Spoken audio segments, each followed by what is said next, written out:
1, os versículos 1 ao 3 e o capítulo 3, versículo 1 e 2. Você que encontrou, coloque sobre os pés. A você, meu amado ouvinte que nos ouve por este canal, seja muito bem-vindo. Deus tem uma palavra para a sua vida. Glória a Deus. Jonas, repetindo, Jonas, capítulo 1 e o versículo 1 e 2. E o capítulo 3, também, versículo 2. Glória ao nosso Deus. Quando você encontrar, faça-nos sinal dizendo amém. Amém. Glória ao santo nome do Senhor. Diz-nos assim a palavra de Deus. Jonas 1, versículo 1. Veio a palavra do Senhor a Jonas, filho de Amitai, dizendo: Dispõe-te, vai à grande cidade de Nínive e clama contra ela, porque a sua malícia subiu até mim. Jonas se dispôs, mas para fugir da presença do Senhor, para Tarsis, e tendo descido a Jope, achou um navio que ia para Tarsis. Pagou, pois, a sua passagem e embarcou nele, para ir com eles para Tarsis, para longe da presença do Senhor. Capítulo 3 e versículo 1.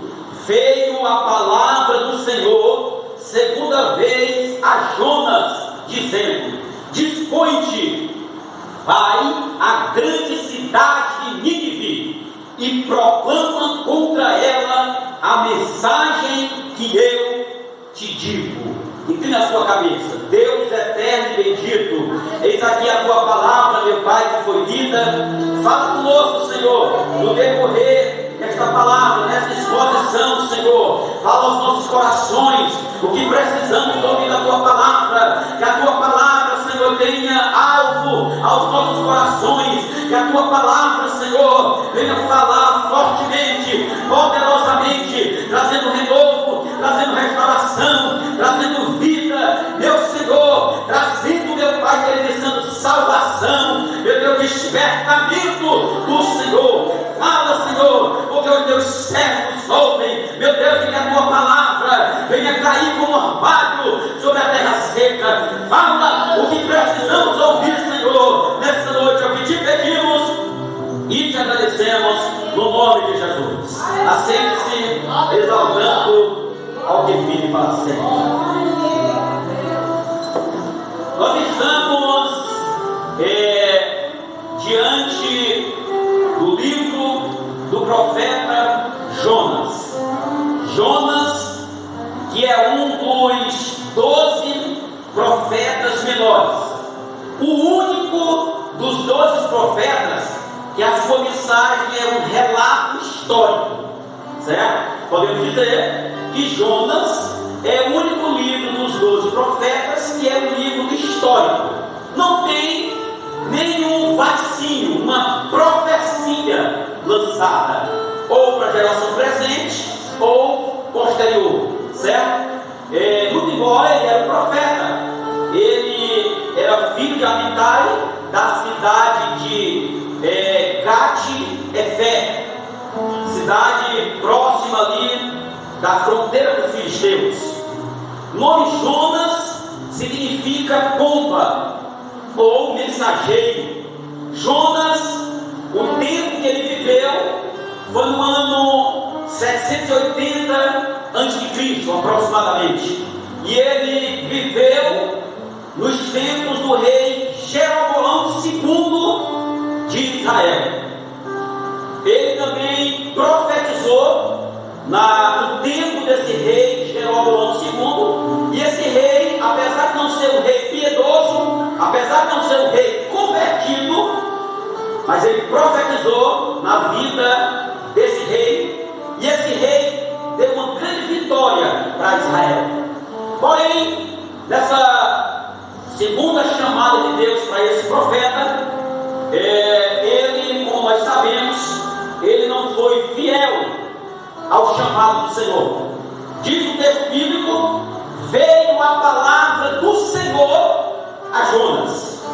O texto, como diz, veio a palavra do Senhor, para ele não ter nenhuma dúvida. Ele, como profeta que era, a sensibilidade de discernimento espiritual, ele não teve nenhuma dúvida que era Deus que estava chamando, mandando. É tanto que diz: veio a mim a palavra do Senhor dizendo: desce e vai para Nínive e clama contra ela, porque a sua malícia chegou até os céus.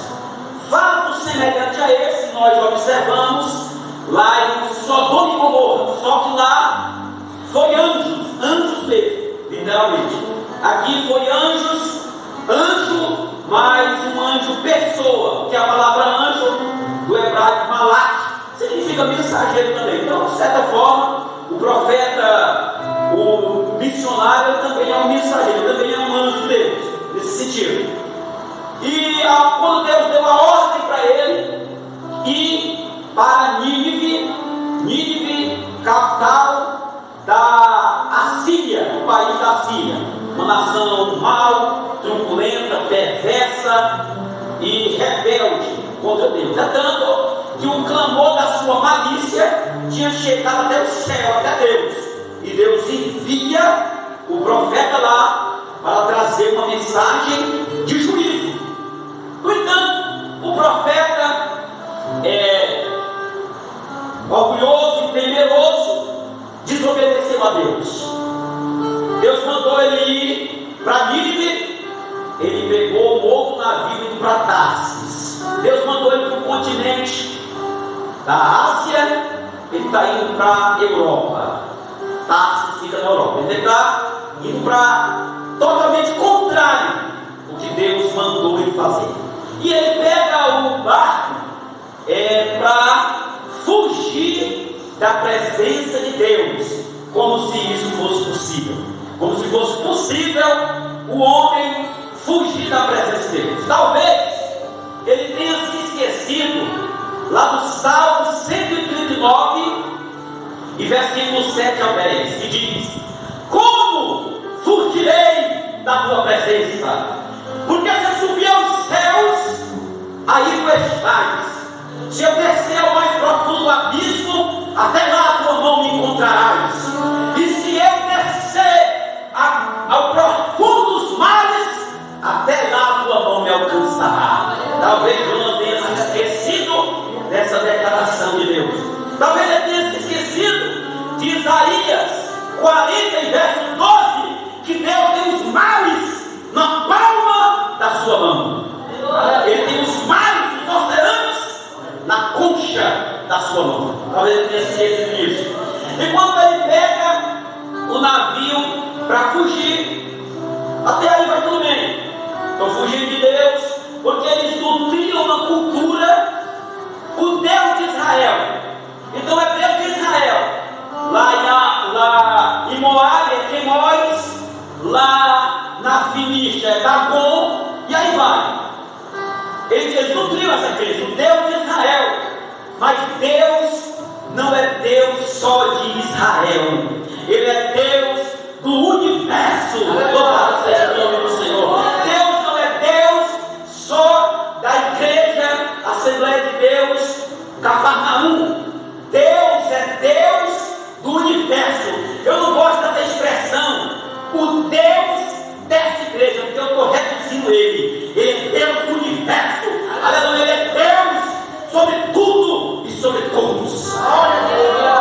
E aí o profeta entra no barco e desce para o porão do navio e vai dormir. Vai dormir no porão do navio. E aí Deus, o Deus que criou os mares e que o controla, envia uma grande tempestade nos mares, e o mar, a tempestade ia se intensificando, e cada momento que passava, a tempestade aumentava, e o povo, na hora do desespero, cada um começou a clamar a seu Deus. Porque, irmãos, Deus, Ele colocou dentro do ser humano o desejo pela eternidade. Ou seja, o homem, ele foi criado com uma natureza láctica, ou seja, tem desejo de adorar. Se ele não adorar o Deus verdadeiro, ele adora falso, ou adora pessoas, ou objetos, coisas, mas alguma coisa ele vai adorar. Então, nessas horas, o desespero, um navio que ia naufragar, cada um começou a clamar a seu Deus. Olha, meus irmãos, a história mostra que não teve nenhuma civilização que foi ateia. Todas as civilizações criam em alguma coisa. Viu? Hoje muitas pessoas denominam-se ateu, certo? Mas nesse momento aqui, aí é que mostra se a pessoa é mesmo ateu. É quando um avião está prestes a cair, aí é que a gente vê mesmo se a pessoa é ateu de verdade. Então aqui cada um começa a clamar o seu Deus. Cada um começa a clamar o seu Deus e começa a jogar as bagagens no mar para aliviar o peso do navio, ou para jogar essas bagagens às entidades. Eles criam também que tinham Deus das águas, e jogando essas coisas, essas cargas nas águas, talvez algum Deus das águas ia se acalmar. Mas o negócio piorava, o negócio se intensificava a cada vez mais. E aí houve um desespero. E aí ele andando, o capitão do navio andando pelo navio, chega no porão e dá um grito e acorda Jonas. Desperta, dormente, que faz aqui dormindo? Levanta e clama ao teu Deus. Todo mundo está clamando ao seu Deus, eu estou aqui dormindo. Parafraseando, o mundo está pegando fogo lá fora, a casa está caindo, o mundo está sendo destruído, e tu dormindo aí, rapaz. Te acorda, dormente, clama o teu Deus aí, faz uma prece aí, vê se o teu Deus aí atende. E ele sobe lá para cima, todo mundo agoniado, clama o teu Deus. Ele disse: olha, ele disse assim: essa coisa aí está acontecendo por minha causa. Aí todo mundo se espantou, porque ele já tinha declarado que ele fugia da presença do Deus que criou os céus e a terra e os mares. Então o povo ficou todo mundo nervoso. Todo mundo ficou nervoso. Rapaz, então, e o que é que nós temos que fazer contigo para esse mar se acalmar? Declara de onde tu és, que povo é teu, qual é a tua ocupação, para onde é que tu vai? E ele disse: eu tenho o Deus do céu, e estou desobedecendo uma ordem dele, e por eu estar desobedecendo essa ordem, é que o mar está desse jeito. E ele só vai se acalmar se você me jogar no mar. Meu amigo, e aí o povo, rapaz, eles começaram a clamar, remar para um lado, para o outro, e vocês não queriam jogar ele nas águas, nos mares, né? Mas eles perceberam que a situação só piorava. Então eles oraram a Deus e disseram: ó Senhor, foi a boca desse homem que pronunciou a sentença dele. Então nós iremos jogá-lo e o seu sangue não será sobre nós, né? Então, na hora que eles jogaram Jonas no mar, na mesma hora o mar se acabou. E Deus deu uma ordem a um grande peixe. Alguns acham que foi a baleia. Pode ter sido a baleia, mas a Bíblia não diz necessariamente que foi uma baleia. A Bíblia diz que foi um grande peixe. Segundo alguns zoólogos, nessa trajetória aqui tem uns tubarões que são chamados cães dos mares, no caso o título deles. Esses tubarões chegam a medir até 13 metros de comprimento. Eles chegam a engolir boi, se for possível, sem precisar triturá-lo. Então pode ter sido um desses que tenha engolido Jonas, ou mesmo a baleia. Pode que foi um grande peixe que o engoliu. E ele ficou 3 dias e 3 noites na barriga, no ventre desse peixe, todo enrolado, trompas em águas ali. E diz o capítulo 2 que do ventre do peixe Jonas começa a fazer um clamor. Aí esse clamor aqui, meus irmãos, que é o clamor da alma. Você quer ver o clamor verdadeiro? É quando a pessoa sente a ânsia da morte. Você quer ver o clamor de verdade? É quando a gente sente que tudo está caindo ao nosso redor. É quando a gente ouve um diagnóstico que não queria ter ouvido. Sabe? É nessa hora que sai aquele clamor da alma, aquele clamor verdadeiro. Jonas está aqui. Está aqui. Ele compara que estava no ventre do inferno, na barriga desse peixe. E diz que de lá ele clamou ao Senhor. Ele pediu misericórdia. Meus irmãos, no momento do aperreio, no momento da dificuldade, a saída não é se desesperar, a saída não é se isolar, a saída não é fugir, a saída não é bloquear os contatos, a saída não é ficar depressivo. A saída é clamar ao Deus que vive e que tem controle sobre a situação. Quando eu entender essa mensagem, glorifica o Deus de Israel. Ele clamou o Deus Todo-Poderoso.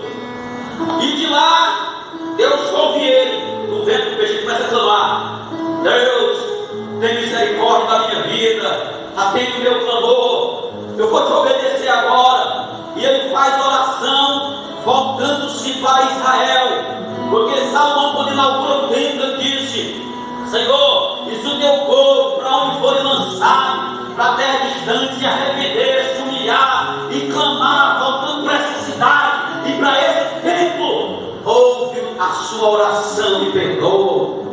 Daniel, quando dado na terra do cativeiro, conforme o diácono que pregou na terça-feira, ele orava da porta, da janela, do seu palácio, voltado para Israel. Louvado seja o nome do Senhor. Aleluia! E Deus atendeu ali, atendeu a oração de Daniel. O cativeiro foi cessado. Louvado seja o nome do Senhor. Então Deus atende agora a oração de Jonas e dá ordem ao peixe, ao grande peixe, para vomitá-lo na terra. Viu, meu irmão? E algumas vezes os animais irracionais têm mais facilidade para atender a Deus do que o homem que é racional. No dilúvio,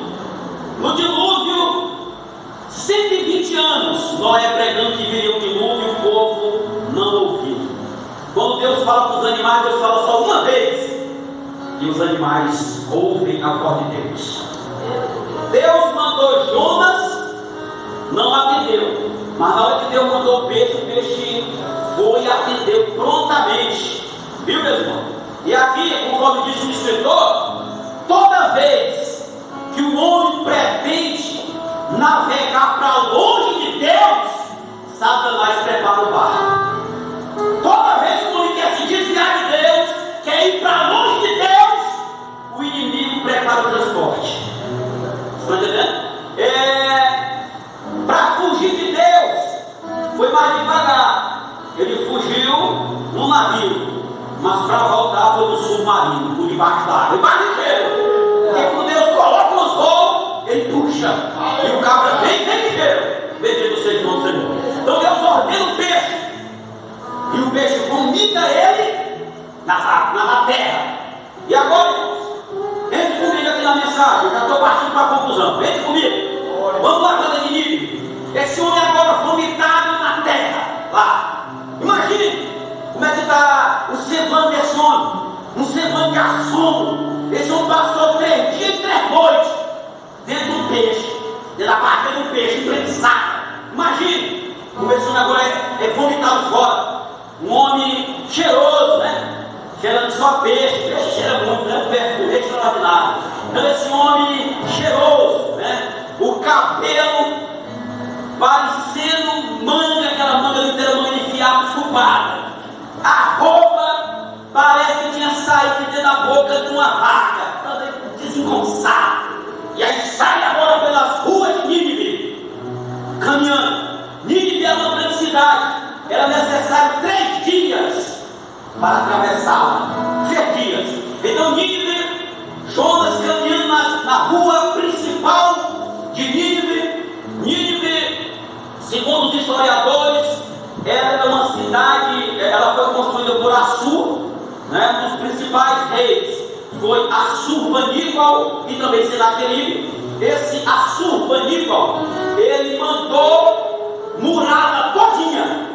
Ela era uma cidade também entre rios e o Tigre. Ele mandou murar ela todinha com muros de 30 metros de altura e 15 portas. Você tem uma ideia? Um dos lados dessa cidade era praticamente 4 quilômetros. Então praticamente foi esse percurso que Jonas fez, viu? Andando nas ruas de Nínive. E a mensagem dele não foi uma mensagem coach, não foi uma mensagem açucarada, não foi uma mensagem ei meu fofinho e fofinha de Jesus. Olha, Deus tem só um plano maravilhoso na tua vida, mas não quer nenhum compromisso de ti. Deus tem portões abertos para ti, mas não quer na tua vida responsabilidade alguma. Vinde como estás e fica como estás. Não foi essa a mensagem dele. A mensagem dele foi só uma. Sabe qual foi? Ainda em 40 dias Nínive será subvertida. Foi essa a mensagem dele. E ele ia caminhando, e todo mundo ouviu a mensagem e se arrependeu. Louvado seja o nome do Senhor. Olha, meus irmãos, o Evangelho não é terrorismo espiritual. O Evangelho não é para causar medo de ninguém. O objetivo do Evangelho é pregar a verdade para produzir arrependimento. Louvado seja o nome do Senhor. Mas se a verdade não for pregada, como é que os homens se arrependerão? Os homens têm que entender. A Bíblia diz que todos pecaram e estão destituídos da glória de Deus, havendo a necessidade de ser regenerado pela redenção que há em Cristo Jesus. Deus te ama e tem um plano na tua vida, mas você precisa se arrepender e se voltar para Ele e se converter para entrar no reino dos céus. A mensagem de Jonas foi essa: ainda em 40 dias e Nínive será subvertida. Subvertida vai querer descer fogo do céu e consumir aquela cidade. Os ninivitas, quando ouviram isso, se arrependeram.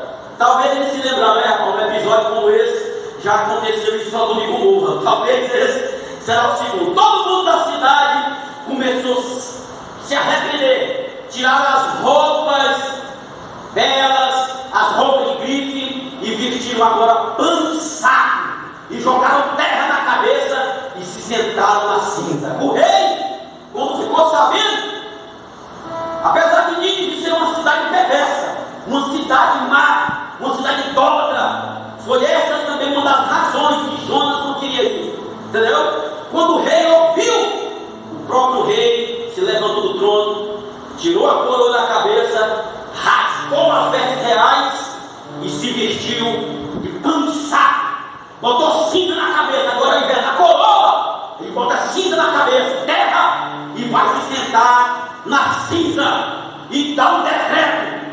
Esse decreto está no capítulo 3 e versículo 6 a 8. Ele diz: todo homem e todo animal dessa cidade não comam e não bebam nada, mas jejuem. Os homens e os animais vão jejuar, os homens vão se vestir de saco e os animais também. Todo mundo vai jejuar para ver se o Deus do céu nos perdoa. Ele não estava dizendo que ia ter o perdão, não. E nós vamos se humilhar para ver se ainda há jeito, para ver se ainda tem como a situação ser revertida, a situação, né? Louvado seja o nome do Senhor, ser mudada. Bendito seja o nome. Eles não sabiam que Deus é um Deus clemente, Deus é um Deus que ama, meus irmãos. Se o homem se arrepender, se o homem se humilhar, há perdão para a tua vida e a minha vida. A Bíblia diz em Provérbios 28:13: o que esconde a sua transgressão nunca prosperará. Não tem como, meus irmãos, um profeta prosperar em desobediência. Não tem como um pregador prosperar em desobediência. Não tem como uma igreja prosperar em desobediência. Nada que fizermos não tem como prosperar se nós tivermos em desobediência. Mas a Bíblia diz: mas o que confessa e deixa alcança misericórdia. Glória a Deus. Então o rei se humilhou com a cidade toda e Deus se arrependeu do mal que ele ia fazer. Louvado seja Deus, né? É o que está escrito em Jeremias capítulo 18, versículo 9 a 11. Se eu disser a alguma pessoa, a alguma nação, que irei fazer o bem, e essa cidade se entregar ao pecado e à maldade, eu irei me arrepender do bem que prometi fazer. Mas todavia, se eu pronunciar o mal contra alguém ou contra uma nação, e a mesma nação se arrepender da sua maldade, eu também me arrependerei do mal que eu tinha pronunciado. Você sabe por que foi que Sodoma e Gomorra foi queimada? Porque não se arrependeram. Porque se eles tivessem arrependido, estavam na cidade existindo até o dia de hoje. Mas deixa eu terminar. No capítulo 4, louvado seja Deus, depois que Jonas termina a sua pregação, aí ele vai se sentar, louvado seja o nome do Senhor, em cima de um monte, para ver o que era que ia acontecer com a cidade.